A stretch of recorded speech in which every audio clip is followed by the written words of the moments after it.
नमस्कार, मी विजय. आपले स्वागत आहे विजया टेस्टी किचन रेसिपीमध्ये. आज आपण बनवणार आहे स्ट्रॉबेरीचे मिल्कशेक. उन्हाळ्यामध्ये थंड असे स्ट्रॉबेरी मिल्कशेक. ह्याच्यासाठी आपण केळी घेतले आहेत 2, स्ट्रॉबेरी घ्यायच्या 1 7-8 बारीक तुकडे करून आपण मिक्सरला टाकणार आहे. काजू घेतले आहेत 5-6, खजूर घ्यायचे 1 7-8. नंतर याच्यामध्ये 1 चमचा साखर घालायची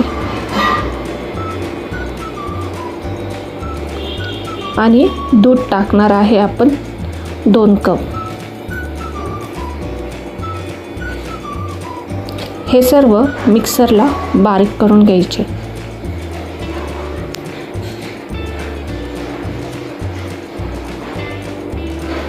बारीक झाले की आपण ग्लासमध्ये काढणार आहोत. छान असे आपले स्ट्रॉबेरी मिल्कशेक झटकीपट तयार होते. उन्हाळ्यामध्ये थंड असे स्ट्रॉबेरी मिल्कशेक आपले तयार झाले आहे. वरून आपण 1 चमचा सब्जा टाकणार आहोत भिजवलेला आणि बर्फाचे क्यूब टाकायचे याच्यामध्ये 2-3. बरोबर आपण स्ट्रॉबेरी बारीक करून याच्यामध्ये टाकलेली आहे. प्रकारे आपली हेल्दी अशी स्ट्रॉबेरी मिल्कशेक तयार झालेली आहे. व्हिडिओ आवडला असेल तर चॅनलला लाईक, शेअर आणि सबस्क्राईब करा. धन्यवाद.